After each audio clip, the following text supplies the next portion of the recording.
Breaking news, Nigerians. Finally, the truth is out. There is no need for playing games anymore.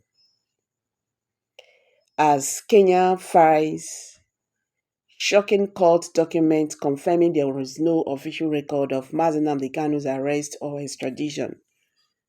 Una not say this matter the Nigerian government, Kenya government be one, they push am for court the last time when we say the matter they court when they, indict indicted them on this Nnamdi Kanu matter.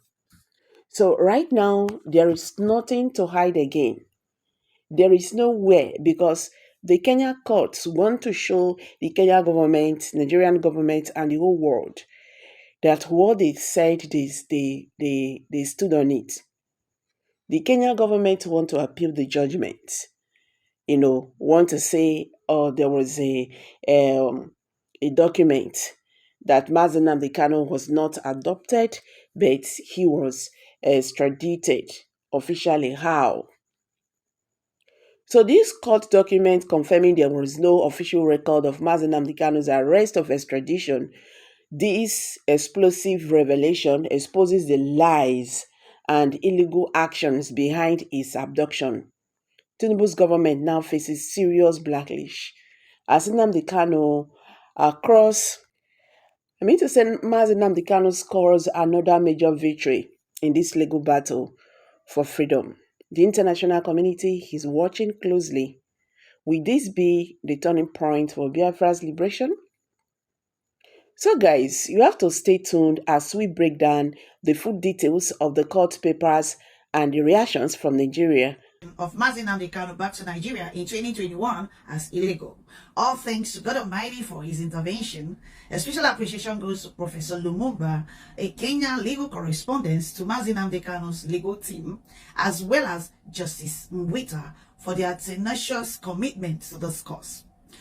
The indigenous people of Biafra, IPOB, wishes to formally announce a resounding judicial earthquake that has shaken the legal foundations of the fraudulent rendition of our leader, Oyendu Nnamdi Kanu. In a historic, courageous, and landmark judgment delivered, the High Court of Kenya, sitting in Nairobi, found that the abduction, incommunicado detention, torture, and illegal transfer of Nnamdi Kanu from Kenya to Nigeria in June 2021 was unlawful, unconstitutional, and a gross violation of his fundamental human rights under Kenya and international law. The judgment vindicates our concerned position that what transpired in Nairobi in June 2021 was not extradition but extraordinary rendition, a criminal act of state-sponsored international terrorism involving the highest authorities of the Nigerian and Kenyan governments.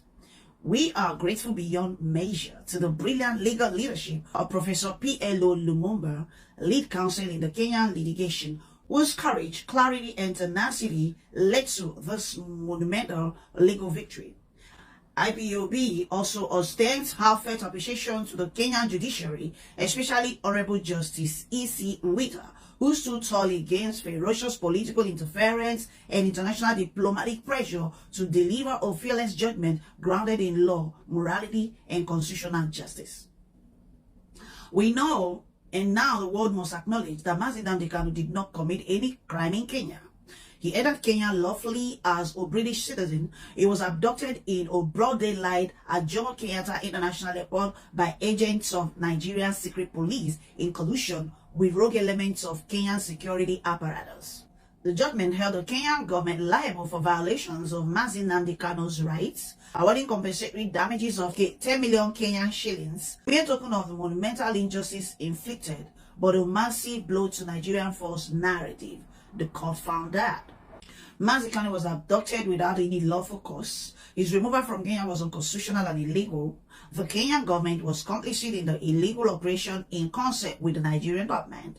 This verdict places a permanent and indelible legal stain on the records of former President Uhuru Kenyatta of Kenya, Muhammadu Buhari of Nigeria, and former Attorney General Abubakar Malami and their accomplices. It also exposes the criminal lobbying missions embarked on by Nigerian leaders from Buhari, Osibanjo to TINUBU and Shedima, all of whom tried and failed to manipulate Kenya's judiciary to cover up this internationally condemned act of extraordinary.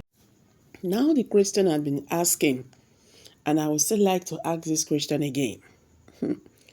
If we know what we are doing, what are we still doing in court? What are we still talking about? What evidence are we trying to get against Mazi Nnamdi Kanu with all these things on the ground? So you see, I always tell us that this is not just about Mazi Nnamdi Kanu. It's about a persecution against a particular region, whether we like it or not. Because with all this evidence, what are we still doing in court? What exactly Justice James Omotosho wants to prove? Because it's really very shocking. And the way Nigerian government can exercise power, be strength, and not as I want to put them last time they revisited the case in Nigeria. It can't be like say they go sit down plan am. If Mazi Nnamdi Kanu is jailed, what will Nigerian government gain from this?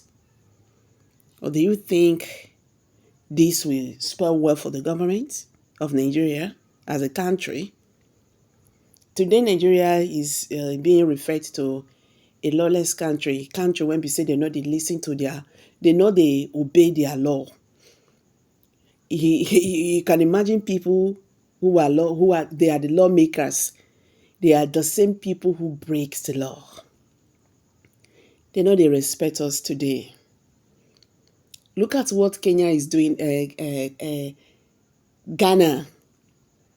They use Nigerian name they do internationally. What is going on?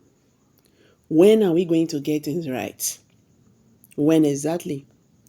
So guys, we keep you updated. Please share your thoughts below the comment section. If today is your first time of discovering this channel, subscribe, like, and share. I beg. Don't forget to give us a thumbs up. Share this video, make it go viral so that the world will understand what is happening in this Mazi Nnamdi Kanu's case. Thank you. See you in my next video. Bye for now.